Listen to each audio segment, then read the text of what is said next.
Musique. Cinéma. Culture. Réservoir.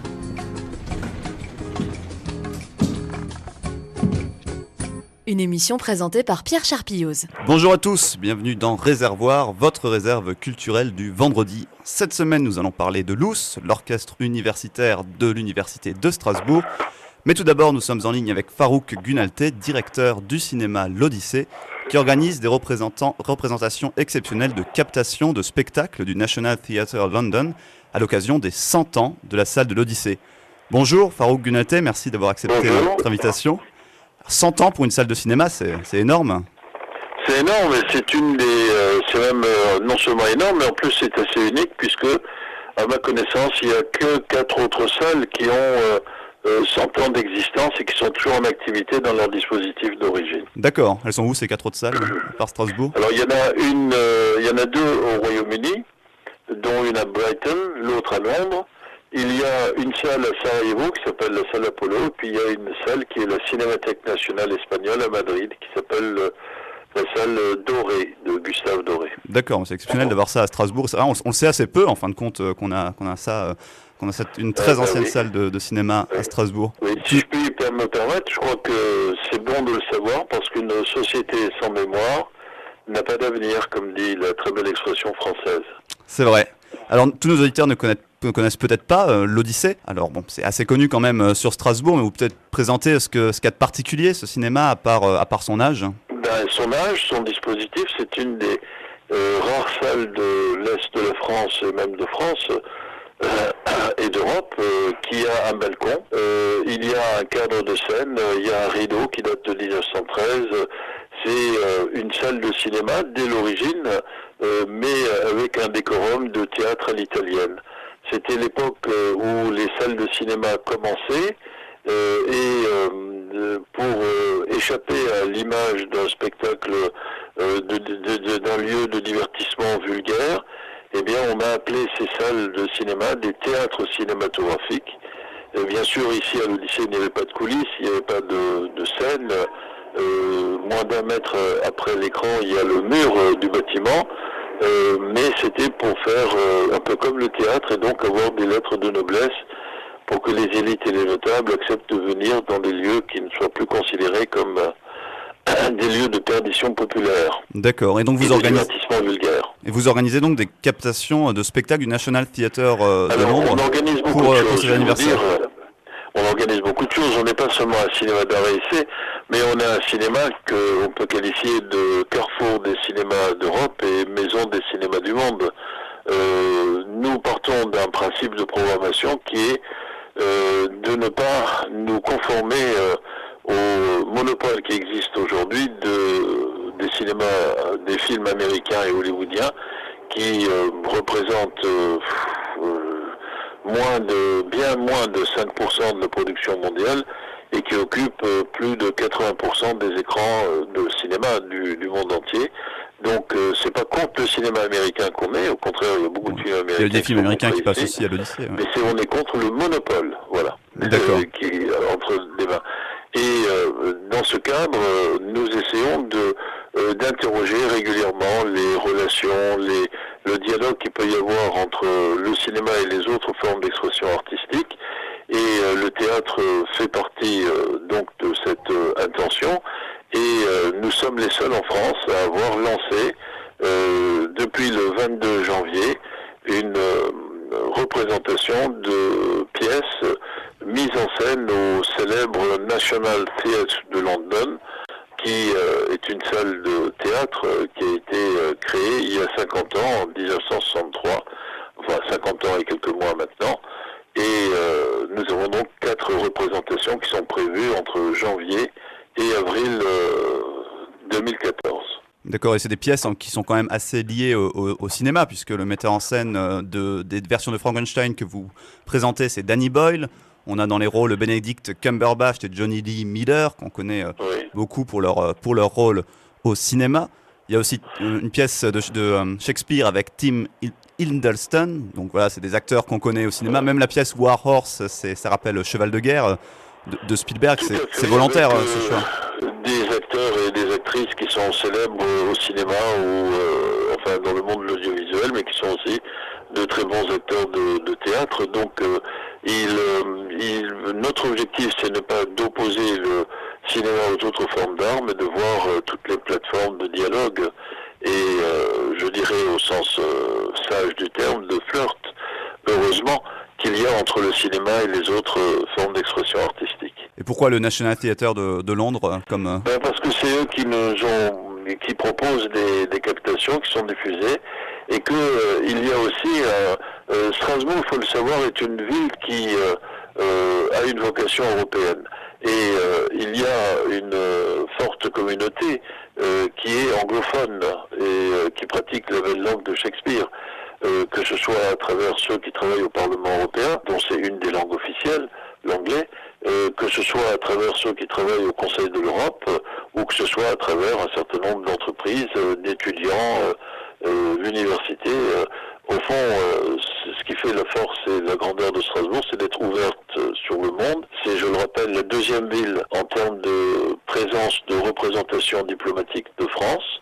Après Paris, il y a 47 ambassades auprès du Conseil de l'Europe, il y a 15 consulats généraux qui sont venus de pays d'ailleurs. Et bien, il était tout à fait conforme à cette vocation réelle d'ouverture sur l'Europe et le monde de Strasbourg, de faire en sorte que l'Odyssée, cinéma de la ville de Strasbourg, eh bien, soit aussi ouverte sur le monde. C'est d'ailleurs une des grandes pierres de voûte, si vous voulez, de notre politique éditoriale et de programmation. Mais pour autant, ça reste des représentations qui sont accessibles à des spectateurs entièrement francophones et pas du tout anglophones. Disons qu'il faut quand même avoir un minimum de notions d'anglais, parce que les représentations sont en anglais, avec sous-titrage anglais, mais je vous assure que le London National Theatre propose des mises en scène qui ont une force visuelle, une façon d'occuper un espace scénique qui est absolument extraordinaire.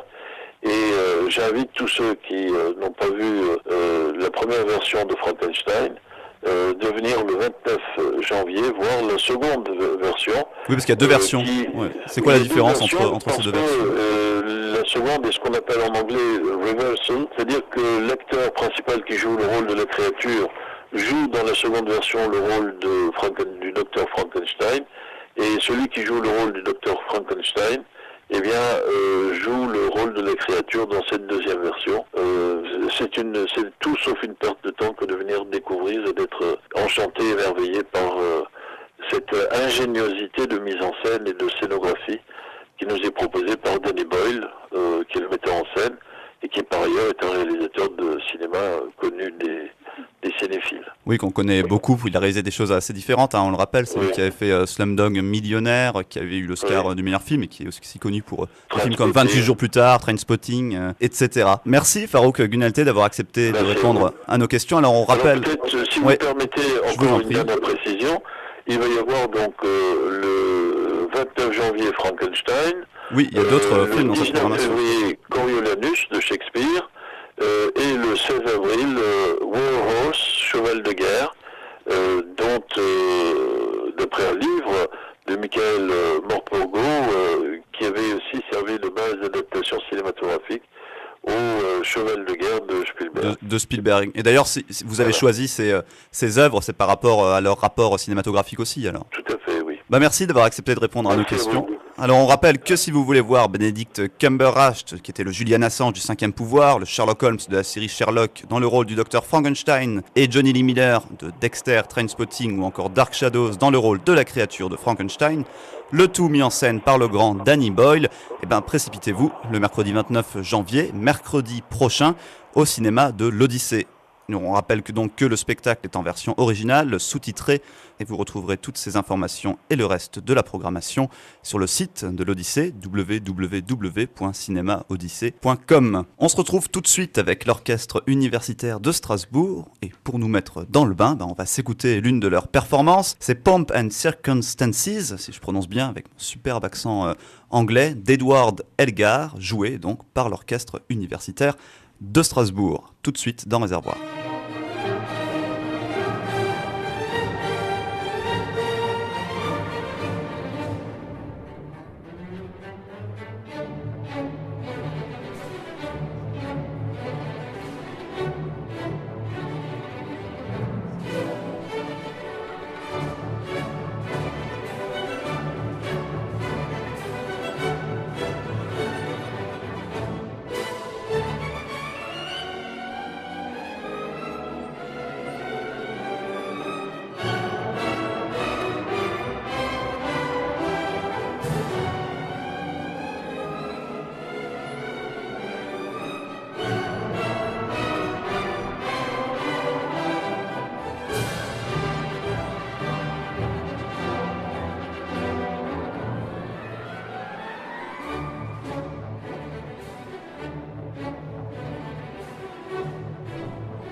C'était un extrait de Pomp and Circumstances. Décidément, c'est compliqué les noms anglais, hein, toujours. Ça veut dire quoi ça en français d'ailleurs? C'est en fait une musique qui a été composée pour des grands événements, etc.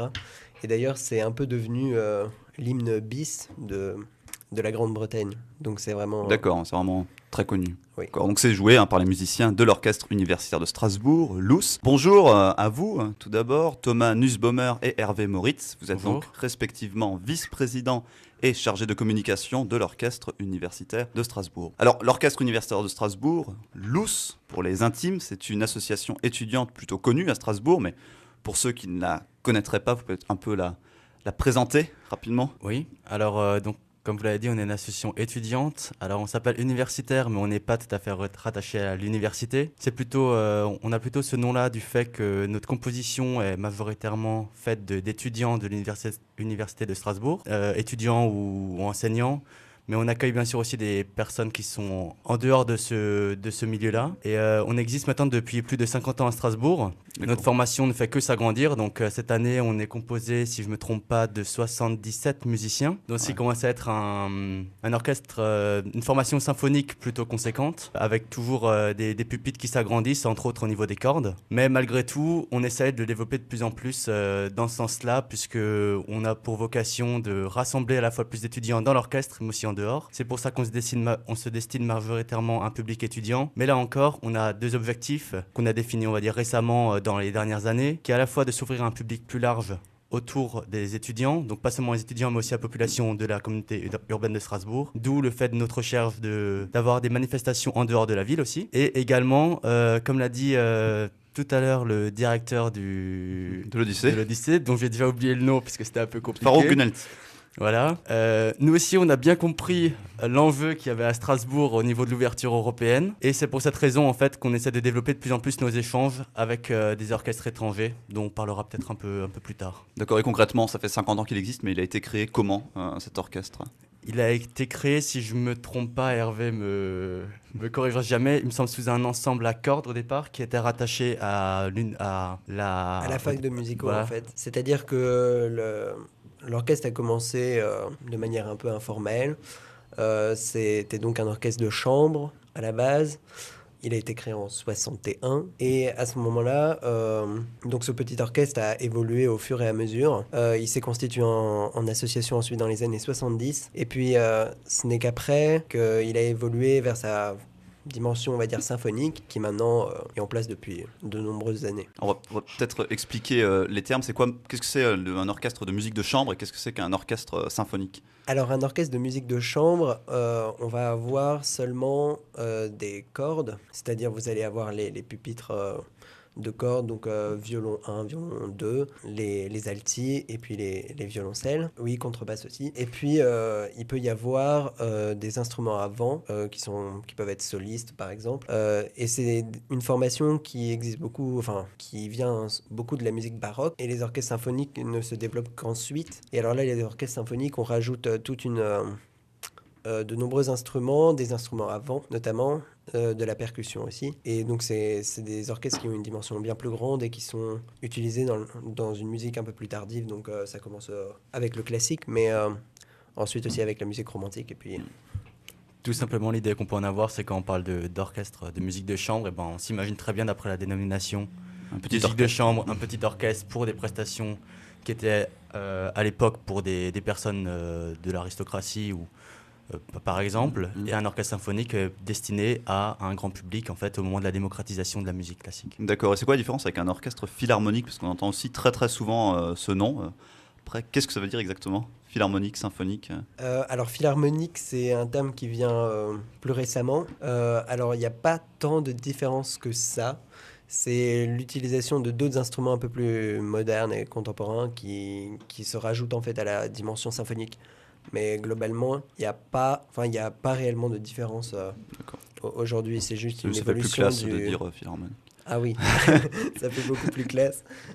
Ça, c'est sûr. Mais voilà, c'est un peu les nouveaux instruments qui s'invitent à l'intérieur de l'orchestre. D'accord. Et il faut un niveau en musique assez conséquent pour rejoindre l'orchestre universitaire de Strasbourg? Pas forcément. Alors ça dépend. En fait, ça dépend surtout des pupitres, on va dire, et de la disponibilité au niveau de ces pupitres-là, puisque pour le respect de la musique aussi, et par rapport aux demandes forcément de notre directrice artistique Corinne Niemeyer, on a un certain nombre de musiciens par pupitre, suivant les partitions et le programme qui est prévu. Et à ce compte-là, la restriction se fait souvent plus au niveau des vents, où on ne peut pas accumuler 10 flûtistes ou comme ça au niveau des vents. Donc il y a forcément une concurrence qui est un peu plus grande qu'au niveau des cordes, où les pupitres peuvent toujours s'élargir. Et notre but est aussi, et on le rappelle, de former les étudiants et de leur permettre de pratiquer la musique pendant leurs études, parce que parfois ils le pratiquaient auparavant dans un conservatoire, dans une école de musique, localement lors de leurs études secondaires. Et donc on aimerait leur donner l'occasion d'encore une fois la pratiquer, puisque c'est pas toujours évident de concilier études et hobby musical à côté. Il y a des auditions ou c'est vraiment... Il y a des auditions qui sont organisées tous les ans en début d'année, donc en général pendant 3 semaines consécutives qui à partir de début ou mi-septembre. Et ensuite, éventuellement, de temps en temps, on organise quelques auditions en milieu d'année universitaire, donc vers le mois de janvier. S'il s'avère qu'il y a des pupitres qui se vident un petit peu, puisque, comme vous pouvez le savoir, au niveau des étudiants, c'est très fluctuant. On accueille également beaucoup d'étudiants étrangers et on veut toujours en accueillir plus. Mais forcément, ça crée des aléas d'effectifs dans l'orchestre qui fait que les musiciens se renouvellent constamment. Mais donc, vous l'avez dit, il ne faut pas forcément être étudiant, c'est ouvert à tous, mais quelle est la différence en fait? Qu'est-ce qui fait que c'est un orchestre universitaire si c'est ouvert à tous? Alors c'est ouvert à tous, mais bien sûr il y a principalement des étudiants et c'est un orchestre universitaire parce que il est aussi, enfin il fait partie de la vie universitaire à Strasbourg. Il répète sur le campus, il donne des concerts sur le campus et bien sûr il est adapté au rythme des étudiants. Donc il y a une répétition en semaine, le soir, ce qui permet aussi aux étudiants de pouvoir y participer. Et voilà, c'est un orchestre qui se veut aussi jeune. Et la première cible de l'orchestre reste quand même les étudiants. Les étudiants. À la fois dans sa composition et dans son public. Et si on veut adhérer à l'orchestre, ça se passe comment concrètement? Ça se passe tout simplement. Il suffit de trouver notre adresse mail ou un numéro de téléphone. A priori, plutôt une adresse mail de l'orchestre qu'on trouve sur notre site internet. Sur le site internet, ou alors nous retrouver sur Facebook ou les réseaux sociaux. Et à ce moment-là, on vous répondra a priori très rapidement. Et puis on tiendra les personnes informées des prochaines sessions de recrutement, par exemple. D'accord. Parce qu'il y a des sections comme ça qui arrivent de manière assez... Alors en fait, l'année se divise en sessions pour l'orchestre. C'est-à-dire qu'on fait une première grande session donc de septembre à décembre. Donc là, c'est une session où l'orchestre symphonique se réunit. On répète et nos concerts sont principalement en décembre. Ensuite, il y a une petite session, la petite session de janvier, où là, l'orchestre en fait n'est pas au complet. Et les musiciens de l'orchestre font de petits ensembles de musique de chambre, justement, ce dont on parlait avant. Et ensuite, la deuxième grande session reprend en février pour des concerts en avril, mai à peu près, voire juin. Et donc là, c'est de nouveau l'orchestre au grand complet qui se réunit. L'orchestre symphonique, alors, Tout à fait. si j'ai bien suivi. Ça coûte combien d'adhérer à l'orchestre? Pour adhérer, tout simplement, il y a une cotisation à payer de 30 € par année. Et voilà, à part ça, on demande de temps en temps une petite participation des membres de l'orchestre pour les week-ends de travail qu'on organise 2 fois par an. Donc, un week-end de travail pour chaque grande session, qui est aussi un moment en fait très important pour l'orchestre au niveau de la cohésion de celui-ci, aussi pour intégrer les nouveaux musiciens qui arrivent dans l'orchestre, les impliquer de la manière la plus forte possible pour comprendre qu'une association aussi, ça ne tourne pas tout seul. Il faut aussi des gens derrière et à la fois un comité qui travaille, mais que l'intérêt d'une association avec 70 membres qui se réunissent toutes les semaines, c'est aussi qu'on a une force de communication derrière qui est importante et ça, il faut que les gens s'en rendent compte. Oui, parce que c'est une association, ça c'est important de le voilà, souligner. C'est une association indépendante, donc on fonctionne... Avec des bénévoles. C'est ça, voilà. Vous cherchez des gens pour s'occuper des tâches administratives aussi ou pas forcément. On se répartit simplement les rôles au sein du comité qui est élu tous les ans lors d'une assemblée générale comme n'importe quelle association. Et concrètement, quels instruments jouent dans l'orchestre? Par exemple, si je suis musicien de tel ou tel instrument, quel instrument peux me faire rejoindre l'orchestre universitaire?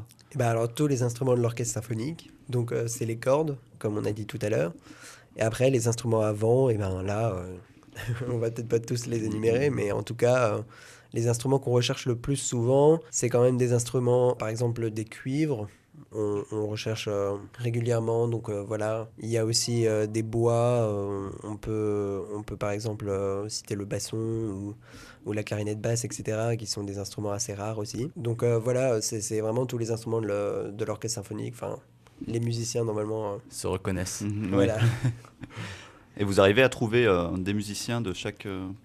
les musiciens qu'il vous faut pour rejoindre l'orchestre? Habituellement, on n'a pas de souci pour trouver les musiciens dont on a besoin, à part pour certains instruments rares, comme l'a dit Hervé, comme la clarinette basse, comme le cor anglais, et de temps en temps, on est à la recherche d'un percussionniste pour nous donner un coup de main ou d'un tubiste. Voilà, ce sont certains instruments comme ça pour lesquels on démarche des personnes extérieures à l'orchestre, mais sinon, a priori, les périodes de recrutement nous suffisent pour avoir un orchestre de plus en plus complet et de plus en plus grand. D'accord, et c'est quoi comme genre de musique symphonique que vous jouez? Baroque, classique, musique contemporaine Alors ça va de toutes les périodes.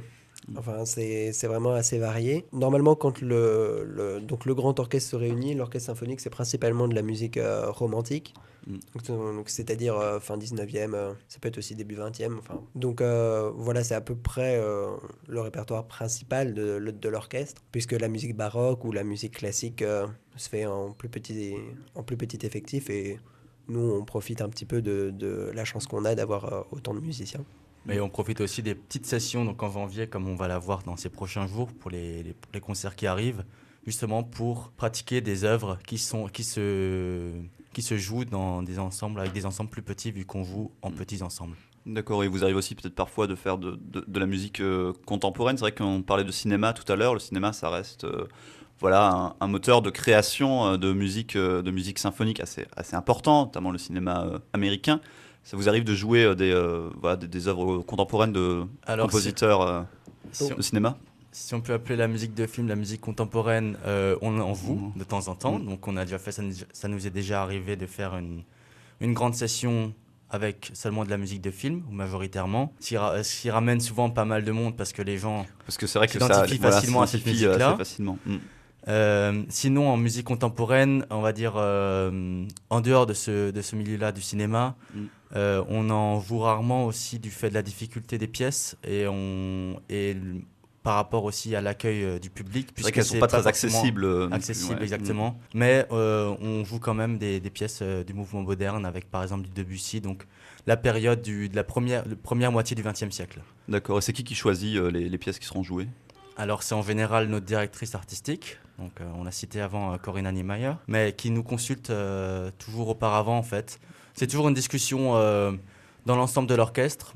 Toute personne qui veut y participer, de toute façon, elle est la bienvenue pour donner des idées de programmes. Elle nous demande toujours ce qu'on a envie de jouer au départ. C'est elle ensuite qui va décider au final en fait, le programme pour avoir une certaine cohérence, puisque c'est elle qui aussi c'est son rôle dans l'orchestre.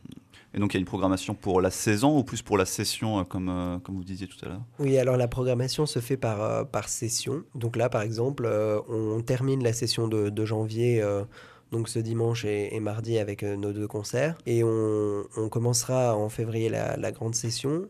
Et pour vous dire, on n'est pas encore au courant du programme. D'accord. Il est presque prêt. Voilà. Mais il y a encore un mystère planant.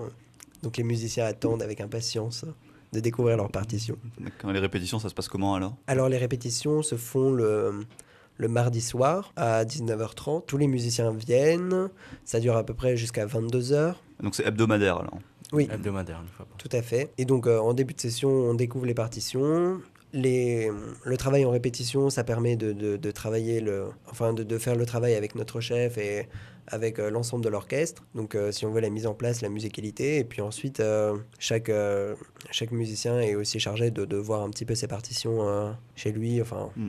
Voilà, c'est un travail qui se fait assez habituellement dans les orchestres. Et à l'occasion, on organise aussi des répétitions de pupitres. Donc, par exemple, cette année, on a eu le soutien de certains solistes de l'Orchestre Philharmonique de Strasbourg qui sont venus donner, en fait, par pupitre, par exemple, de cordes ou de cuivre ou de bois, des répétitions par petits groupes pour travailler plus précisément certains pupitres ensemble, parce qu'en fait ça apporte toujours beaucoup de choses de travailler par plus petits groupes pour mieux s'écouter entre musiciens. Et donc on les remercie encore une fois d'ailleurs, ces gens-là qui ont bien voulu nous aider. Et donc le week-end de travail qui représente une grosse partie du travail effectué dans les grandes sessions, à peu près la moitié en équivalent heure, c'est à peu près la moitié de la session qui sont travaillées pendant les week-ends de travail. Et vous arrivez à avoir tout le monde qui vient pour chacune des répétitions, parce que comme c'est quand même énorme. On aimerait bien. Ouais. Il y a toujours un ou deux absents, mais on va dire quand même que... La rigueur de notre chef Oui, voilà. Ouais. incite de plus en plus les gens à être... Et puis le programme est motivant, ça permet aussi de faire une pause dans la semaine. Oui, parce qu'il faut aussi bien penser que comme on est une association, et une association surtout étudiante, on pense à la musique, mais on pense aussi à rencontrer des personnes, vu qu'on est beaucoup dans l'orchestre. Et la vie associative a aussi une forte importance chez nous, du fait des sorties, ou le fait de simplement, après les répétitions, aller manger ensemble ou sortir ensemble. Ça crée quand même pas mal de cohésion, pas mal de liens d'amitié. D'accord, parce que vous organisez parfois autre chose que des répétitions et des concerts. Interne à l'orchestre, oui. Ouais, il y a des sorties qui sont organisées, des choses comme ça. Les sorties en dehors des week-ends de travail, a priori, on n'en fait pas tant que ça, mais le week-end de travail, c'est comme un week-end où on part en général dans les Vosges, donc où pendant 2 ou 3 jours, on est ensemble, hébergés dans un lieu qui nous accueille. Et donc, on a bien sûr des périodes de répétition, mais pas seulement. Et ensuite, c'est plutôt... suivant la motivation de chacun, d'organiser à Strasbourg des rencontres entre nous comme ça, mais on n'a pas encore malheureusement les moyens d'organiser des grands voyages en dehors des voyages dont on parlera, des échanges, tout à l'heure, des échanges avec les orchestres étrangers. Ouais, tout à fait, et des orchestres universitaires, à part à Strasbourg, il y en a beaucoup en France? Alors en France, oui, il y en a beaucoup, je ne pourrais pas vous dire le nombre, mais il y a... En tout cas, il existe des orchestres dans énormément d'universités. Après, la forme des orchestres varie. Comme on a dit tout à l'heure, ça dépend du nombre de musiciens. Donc il peut y avoir des petits orchestres, donc des petits orchestres de musique de chambre, ou bien des orchestres symphoniques comme nous. Mais il y a des orchestres, qui existent. Il y a plusieurs orchestres sur Paris. Il y en a dans toutes les grandes villes de France. Il y en a même dans les petites universités. Donc c'est quelque chose qui est quand même assez répandu dans le milieu universitaire en général, même à l'international. D'accord, et vous organisez des rencontres avec ces différents orchestres, parfois? Nous, a priori, vu la politique en fait, justement, qu'on essaie un peu d'installer dans l'association par rapport à cette ouverture européenne, on cherche ces derniers temps plutôt à monter des échanges, des partenariats avec des orchestres étrangers que français. Donc il y a déjà eu des échanges en France il y a quelques années, entre autres avec des villes du sud-ouest, je crois. Je n'ai plus exactement les noms en tête. Mais a priori, nous, on s'ouvre plutôt au niveau de l'étranger à l'échelle européenne. D'accord, et vous faites donc des tournées alors, des déplacements importants Cette année, on va faire une tournée aux Pays-Bas, oui, donc en fin d'année. Donc a priori, on ira jouer à Maastricht, Utrecht et Rotterdam. Donc voilà une tournée pour l'instant qui est planifiée sur 9 jours. Avec ces 3 villes-là, vu qu'on a eu la chance d'accueillir premièrement Maastricht en décembre cette année, pour lequel on a pu faire un très beau concert dans la aula du palais universitaire. Et on va également accueillir normalement l'orchestre universitaire d'Utrecht au printemps de cette année. Donc c'est aussi un de nos objectifs, comme je l'ai dit tout à l'heure, c'est-à-dire de multiplier ces échanges-là et si possible même en avoir plusieurs dans la même année universitaire. D'accord, c'est vrai que vous en faites beaucoup, des déplacements internationaux. Moi, j'ai vu que sur votre site, vous avez fait une tournée en Chine en 2001. Oui. Si je ne me trompe pas, ça se passe On comment? n'est pas encore là, vous imaginez bien, mais... Oui, Mais ça se passe comment de déplacer comme ça tout un orchestre avec des instruments et une équipe quand même assez importante sur des grands déplacements comme cela? Ça se prépare longtemps à l'avance, surtout. Je pense que comme toutes les personnes qui connaissent un peu le montage de projets culturels ou associatifs, ce sont un investissement en temps pour les personnes de l'orchestre qui est très conséquent et qui se prévoit en général pour de ce type d'échange, j'imagine, au moins 1 an à l'avance, voire même bien plus. D'accord, et vous participez aussi, si je me trompe, au Festival international de musique universitaire? C'est ça. Alors en général, on essaie d'y participer tous les 2 ans parce que voilà, on pense que c'est un rythme qui est assez agréable, peut-être pas tous les ans pour des questions de contraintes, puisqu'on aime bien aussi s'ouvrir sur d'autres projets, mais tous les 2 ans, on essaie d'y aller en effet. D'accord, et c'est quoi ce festival exactement? C'est un festival qui réunit tout type de musique en fait, de l'international, on va dire. Je ne sais pas quel rayonnement exactement ça a au niveau international. En tout cas, au niveau européen, il est assez important. Donc, c'est à Belfort. Donc, comme quoi, Belfort a quand même au moins 2 événements qui lui donnent une belle visibilité avec les Eurokéennes. Et c'est un moment qui est très agréable parce que sur quelques jours, on peut rencontrer vraiment tout type de jeunes qui partagent la même passion qui est la musique, mais avec des styles totalement variés. Et en fait, en général, la curiosité fait qu'on va aller vers par exemple, des genres de musique qu'on n'aurait pas soupçonné a priori ou pour lesquels on se déplacerait pas exprès, mais l'émulsion qui est là avec le festival en fait crée une ambiance qui est vraiment très dynamique dans la ville et en général on en revient toujours très content avec beaucoup de petites histoires à raconter. Oui, c'est vrai, c'est un très très grand festival qui a pris de l'ampleur depuis quelques années, vraiment. Il y a énormément d'orchestres ou bien de groupes qui se déplacent, et ça aussi, il y a une variété musicale assez incroyable, avec plusieurs scènes, une programmation très très riche. Et donc c'est vraiment intéressant de pouvoir partager ce temps-là à la fois avec des étudiants du monde entier, et puis avec des musiciens qui jouent pas forcément le même style de musique que nous, mais c'est vraiment un moment de cohésion, et où on peut aussi aller écouter d'autres personnes, et voilà, c'est vraiment un événement à ne pas rater. D'accord. Je pense que c'est pas assez connu par rapport à l'impact que ça devrait avoir malheureusement. Rappelez-nous le nom, c'est le Festival international de musique universitaire. C'est voilà. ça. On tape ça sur internet, FIMU. FIMU, ouais. Si on est intéressé, parce que Belfort c'est pas très loin après tout. Oui. Non. Beaucoup de gens de l'université de Strasbourg viennent de Franche-Comté et de Belfort après tout.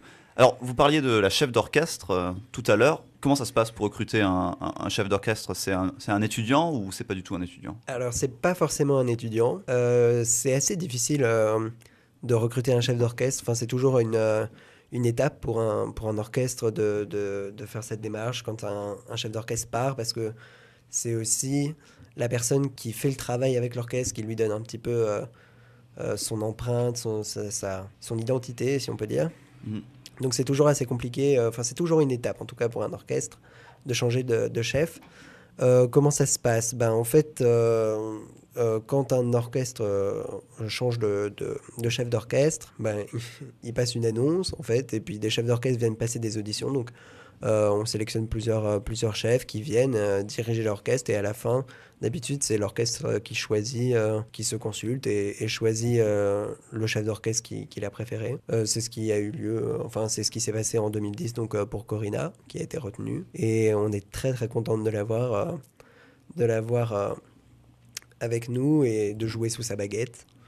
C'est une chef qui apporte énormément à l'orchestre et qui en plus fait des études assez brillantes. Je pense que pour le résumer assez simplement, nous en tant que membres du comité, on a pour rôle de faire fonctionner l'association, et la directrice artistique ou le chef d'orchestre a pour rôle en fait de faire progresser l'orchestre. C'est vraiment au niveau, on va dire ce que le travail qui est effectué, ce que le public va pouvoir entendre lors des concerts, c'est vraiment un travail de fond qui est réalisé par le chef d'orchestre. Et ensuite, tout ce qui se passe autour est géré par le comité, mais bien sûr, les deux sont interdépendants pour le bon fonctionnement de l'association, ce qui paraît normal. Évidemment, et donc c'est une chef d'orchestre qui est professionnelle ou qui est bénévole? Alors, elle est bénévole pour notre orchestre, donc elle ne demande rien, mais elle avance dans ses études et elle est bientôt en cours de professionnalisation, on peut dire. Ouais. Donc elle arrive bientôt au terme de ses études, et comme je disais tout à l'heure, qu'elle mène avec brio. Oui, on peut le dire, voilà. Et puis, oui, là, elle est en train de faire une formation donc, pour jeunes chefs d'orchestre, une formation internationale. Et donc, à Zurich. Oui, on a vraiment de la chance de la voir. Elle dirige aussi de plus en plus d'orchestres. Et donc, oui, on est bien conscient de la chance qu'on a de la voir en tant que bénévole. C'est un moment un peu charnière où on se pose beaucoup de questions sur l'ampleur que devrait prendre l'orchestre. Donc en ce moment, par rapport à la multiplication des projets, des manifestations qu'on essaie d'organiser, puisque par exemple, pour vous donner un exemple, habituellement, je dirais qu'il y a encore 2 ans, 2 ou 3 ans, lors de la grande session de printemps, là, de fin d'année, en général, il y avait 3 concerts par grande session. Cette année, si tout se passe bien, on est en train d'essayer d'en organiser 9 pour cette prochaine session, la grande. Donc 9 manifestations en plus de la tournée avec 3 concerts aux Pays-Bas. Donc on commence vraiment à avoir un fonctionnement qui est à la fois chronophage et aussi qui demande un grand investissement pour tous les membres de l'orchestre. Qui est proche de celui d'un orchestre professionnel, en fin de compte. Oui, je connais pas bien le fonctionnement d'un orchestre professionnel, ça marche par de plus courte durée en général au niveau des répétitions. C'est pour ça qu'il y a des programmations qui sont plus étalées dans le temps, alors que nous on a des moments, des périodes de concerts qui sont un peu plus centrés pour qu'on ait le temps de travailler de manière plus longue les morceaux avant, ce qu'on a besoin en tant qu'amateur. Mais c'est vrai que cette ambition grandissante de l'orchestre vient aussi du fait que le niveau a, je pense, visiblement augmenté. Et ça, c'est grâce toujours au chef d'orchestre. Donc, on remercie Corinna pour ça. Et donc, les deux montent de pair. Mais donc, on a toujours ce problème-là. Le problème après, du financement, de toute façon, dans une association, reste le nerf de la guerre, comme on dit. Et on essaie de trouver des solutions de plus en plus également, bien sûr, dans le domaine privé. S'il y a des mécènes qui nous écoutent, qui aiment bien la musique classique et qui essayent de la promouvoir auprès des amateurs, qui viennent nous voir au Déprodeur. Oui, parce que ça fonctionne comment du coup, vous avez les subventions publiques, j'imagine, de l'université de Strasbourg, de la ville, mais vous avez aussi du mécénat ou pas du tout comment ça se passe? J'en ai vu sur le site de l'orchestre maintenant. Oui, alors il y a plusieurs sources de financement, on peut dire. En effet, il y a l'université. Donc on fait forcément une demande de chaque année. Ensuite, il y a du mécénat. Et de temps en temps, c'est souvent aussi sur des projets. Il peut y avoir du financement de la part des collectivités territoriales. Après, c'est toujours aussi des démarches administratives. Et puis, il faut bien sûr qu'il y ait un projet derrière, un projet associatif. Et bon, c'est tous, les budgets se réduisent pour les collectivités territoriales, et donc c'est un peu plus difficile en ce moment de regarder du côté du financement public. Donc à ce moment-là, l'orchestre il vit aussi grâce à ses mécènes et grâce aux personnes, tout simplement, qui quand ils viennent au concert font des dons lors des concerts.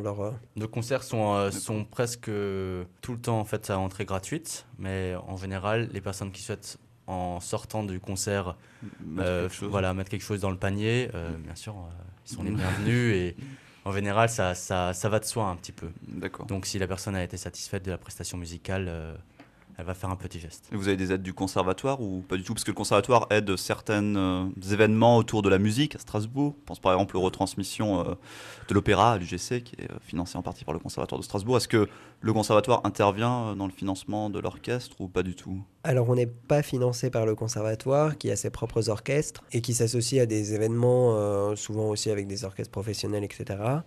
Mais par contre, on a régulièrement un concert qui se passe au conservatoire.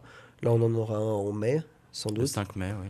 Le 5 mai, on sera donc au conservatoire dans le cadre de notre grande session. Et voilà, c'est un partenariat qui n'est pas financé, mais c'est aussi un petit coup de main, et ça nous permet de nous produire dans une belle salle. Parce que certains de vos membres sont, je pense, aussi élèves du conservatoire en musique. Il y en a certains, de plus en plus, ou alors ce sont éventuellement les musiciens qu'on va chercher lorsqu'il y a un manque dans un pupitre.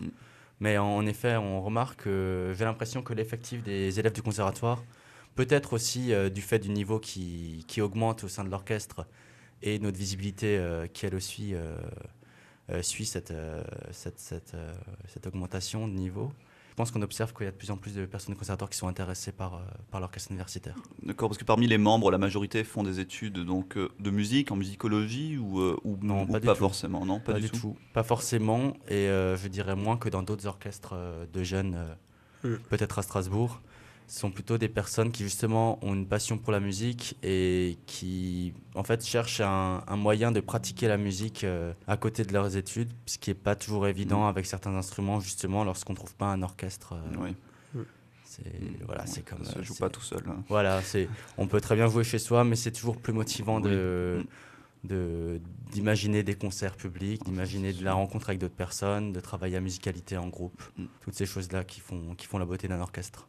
Alors, on parlait de subventions, de mécénat tout à l'heure, mais j'ai aussi vu, toujours sur votre site, que vous faites parfois des concerts privés, si je me trompe, Alors, comment ça se passe, sur des prestations privées sur devis Alors de temps en temps, voilà, il y a des organismes ou des fondations, des consulats. Alors on peut donner l'exemple du consulat d'Allemagne pour cette année, de la fondation de l'université qui nous a contactés pour un concert au printemps, ou par exemple la BNU pour l'année prochaine, pour l'inauguration. Donc voilà, ce type... c'est des gros événements quand même. Voilà, d'événements qui font appel à nous, aussi, je pense, du fait de notre titre un peu universitaire. Donc lorsqu'il y a une image d'étudiants, de jeunes, de dynamisme qui souhaitent être donnés pour un certain événement, on fait appel à nous quand c'est en rapport avec l'université, comme plusieurs événements qu'on organise maintenant depuis ça fait 1 an et demi maintenant qu'on a commencé avec Alumni, donc qui est le réseau des anciens anciens étudiants de l'université de Strasbourg. Donc dans ce cadre-là, il paraît normal que, vu notre présence sur le campus, on puisse penser à nous pour animer ce genre d'occasion. Corée, vous êtes adhérent, si je ne me trompe pas, à l'AFGES, qui est l'Association fédérative générale des étudiants de Strasbourg. Voilà, on est en partenariat avec eux. C'est en partenariat, d'accord. Ouais, c'est un partenariat. Ouais, ça se passe adhérent comment totalement, on est en partenariat, c'est-à-dire qu'il y a juste... il n'y a même pas il me semble qu'il n'y a même pas de convention, me semble-t-il, qui soit signée entre nous ou quoi que ce soit. C'est juste qu'on fait partie, on va dire, d'une opération en fait, qu'ils organisent régulièrement, qui s'appelle l'opération Campus Oreille, qui vise à démocratiser la musique classique auprès des étudiants de Strasbourg, donc qui offre des concerts à entrée libre pour tous les étudiants, pour les autres personnes, les extérieurs aussi, mais encore une fois, qui a surtout pour cible les étudiants de l'université. Et dans ce cadre-là, bien sûr, on organise en général, je dirais, un concert par session, c'est-à-dire 3 concerts par an, avec l'AFGES, dans le cadre de cette opération Campus Oreille. Voilà, plus ou moins. À part ça, bien sûr, ils nous mettent à disposition. La Galia. On a des... voilà, donc on a un petit local qui est disponible là-bas. Notre adresse se situe au centre de Galia. Ils nous aident au niveau humain aussi, au niveau organisationnel. Vu qu'ils prennent en charge ce genre de concert, en fait, on a des correspondants au niveau de l'AFGES. D'accord, parce que sur le site de l'AFGES, vous êtes indiqué comme association faisant partie de l'AFGES. Maintenant, après, ça se passe peut-être... ça doit être partenariat, mais c'est pas... Enfin, il n'y a pas de convention de signer, mais en fait, oui, c'est un partenariat qui est quand même de longue date. Ouais. Et voilà, en plus, c'est 2 associations qui sont assez anciennes, en fait, sur le campus. Donc, il y a aussi cette relation et ce partenariat continu. D'accord, et vous faites aussi partie d'un réseau, si je ne me trompe pas, d'orchestres universitaires européens. C'est ça. Vous pouvez peut-être un peu nous en parler, c'est ce qui facilite les échanges, alors. Oui. Oui, alors tout récemment, oui. Maintenant qu'on en profite, en fait, parce que finalement, ce réseau existe depuis quelques années, mais se développe depuis très peu de temps. On va dire qu'avant, il était méconnu, en fait, même nous-mêmes, alors qu'on en faisait partie, nous n'étions pas forcément tous au courant. Maintenant, on a une personne de l'orchestre qui fait partie du comité de ce réseau d'orchestres universitaires européens. Et ça nous permet, entre autres, de rentrer en relation avec d'autres orchestres pour organiser des échanges de plus en plus. Par exemple, Utrecht, qui est un des membres fondateurs aussi de l'ENUO, et qui est un très bon orchestre, a priori. Et donc, notre volonté, en fait, en allant, par exemple, aux Pays-Bas, rencontrer Utrecht, rencontrer Maastricht. L'année dernière, on était à Bologne, qui fait aussi partie de ce réseau-là.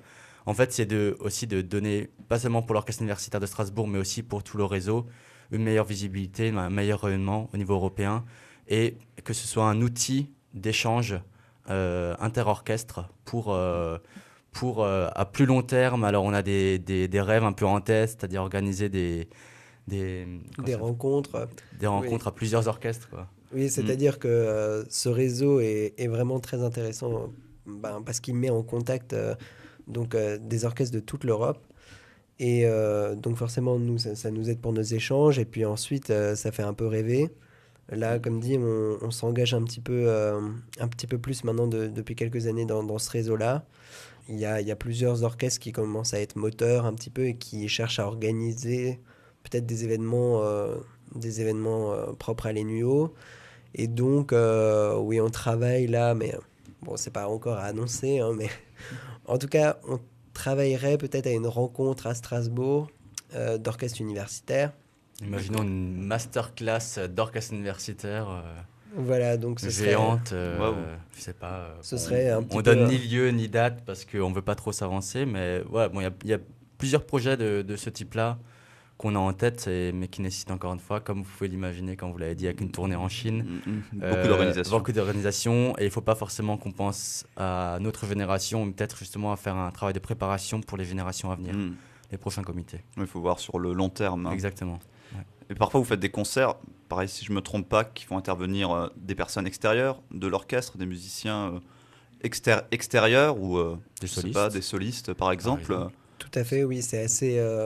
là aussi, assez régulièrement. On contacte des solistes, souvent de jeunes solistes d'ailleurs, pour certaines pièces qu'on a prévues dans notre grande session. Et ça nous permet vraiment d'échanger aussi et d'avoir un petit peu un contact avec de futurs musiciens professionnels, ou qui sont déjà professionnels d'ailleurs. Et c'est aussi un gage de qualité, puisque pour jouer avec ces musiciens, il faut quand même qu'il y ait un bon orchestre derrière. Et c'est aussi un défi pour l'orchestre de pouvoir jouer avec des solistes internationaux. Voilà, donc ça nous donne, voilà, au niveau de la visibilité, c'est bon pour nous. Au niveau peut-être aussi du programme, en fait, ça balaye du coup une plage de morceaux qui sont réalisables qui est plus grande, puisqu'on du coup on rentre dans tout ce qui est concerti pour piano, instruments et ouais. orchestre. Voilà. Donc voilà, on a tous à y gagner, je pense, dans ce genre d'événement. Bien sûr, ça demande un peu plus d'organisation et de rencontres et de déplacement du soliste. Donc voilà. Mais c'est toujours de bonne foi. Et en général, c'est toujours une belle rencontre. On garde contact avec ces gens-là par la suite aussi. Vous avez d'anciens membres de l'orchestre, peut-être d'anciens chefs d'orchestre de l'orchestre universitaire qui sont aujourd'hui reconnus dans la profession musicale. Oui, il y en a plusieurs, je dirais, après à plus ou moins grande échelle. En tout cas, qui se sont professionnalisés là-dedans. Oui, ça, il y en a C'est un beaucoup, phénomène oui. aussi qui est aussi propre à tout orchestre, c'est-à-dire qu'il y a forcément un ou deux musiciens, soit qui poursuivent des études en musique, soit qui arrivent finalement. On a quelques personnes même actuellement dans l'orchestre qui font des études au conservatoire, ou comme on le disait, notre chef qui fait des études de direction, donc qui est amené à se professionnaliser à un moment donné. Et oui, donc c'est un phénomène que connaissent tous les orchestres amateurs. Et oui, bien sûr, c'est régulièrement, il y a des musiciens qui se professionnalisent. Je pense qu'il y a ce phénomène-là qui est à ne pas oublier, de l'importance qu'a ou l'intérêt qu'on a à toujours avoir un échange entre professionnels et amateurs. Je pense que ça se justifie dans la musique comme dans d'autres domaines. Mais on a toujours tous beaucoup à y gagner à profiter, nous, en tant qu'amateurs, de l'expérience des professionnels. Et aux professionnels de transmettre leur savoir aussi aux amateurs pour apprendre, en fait, pour tout simplement démocratiser cette culture-là, élever le niveau général, on va dire, des praticiens en musique, et tout simplement donner de la visibilité ou éveiller la curiosité des amateurs envers les prestations professionnelles par la suite. D'accord, et les prochains événements à venir de l'orchestre universitaire de Strasbourg? Alors, les prochains événements, il y a 2 concerts qui arrivent. Alors, le premier concert, ce sera dimanche à 17h à l'église protestante de Schildikheim, l'église rue principale. Et ce sera donc un concert de petite session avec de petits ensembles. Donc il y aura de la musique baroque, romantique aussi, mais ce seront des petits ensembles. Et puis il y aura ce même concert qui sera donné mardi soir à 21h à la faculté de droit. Donc ce sera sur le campus. C'est un concert campus oreille, comme on l'a dit tout à l'heure. On a expliqué ce partenariat. Et ce sera un petit peu le même format. Et pareil, c'est entrée libre avec un chapeau à la fin. Avec un chapeau à la fin. Exactement. Et des gâteaux à la pause. Voilà. Faut pas l'oublier. Ça marche. Merci Hervé Moritz, Thomas Nussbaumer d'avoir répondu à nos questions. Donc on rappelle encore une fois les concerts à venir, c'est dimanche 17h à l'église protestante, l'église rue principale alors. Oui, il y en a 2. Il y en a 2. D'accord. L'église rue principale protestante de Schildikheim. Et mardi, pareil, 21h, enfin pas pareil du coup, c'est à 21h, à la faculté de droit de Strasbourg. On trouve site. ces informations sur votre site internet, Oui. ous.unistra.fr. .fr, donc OUS, O-U-S, Orchestre Universitaire de Strasbourg, exact. .unistra.fr, et sur votre page Facebook aussi, qu'on vous invite. Tout à On fait. a une page, un groupe, tout ce que vous voulez. Vous Voilà, le trouvez tapez facilement. Orchestre Universitaire de Strasbourg et regardez toutes les pages que vous trouvez. Exactement. C'est nous.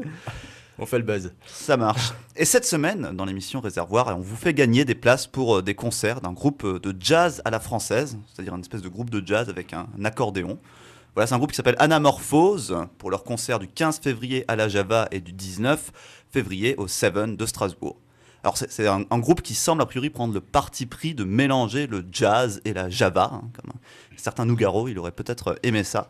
Alors si vous voulez 2 places pour les concerts du 15 et du 19 à 20h30 de ce groupe, Anamorphose, envoyez-moi un mail à pierre@radioarc-en-ciel.com, ou sinon vous appelez la radio et vous demandez Pierre. Voilà, vous aurez vos places. Allez, on se retrouve la semaine prochaine pour un nouveau numéro de Réservoir. On parlera de théâtre, d'apocalypse et d'agenda culturel. Et bien sûr, en attendant, on se quitte sur un morceau d'Anamorphose, évidemment, Maybe Koustou, le groupe pour lequel on vous fait donc gagner des places. Ciao!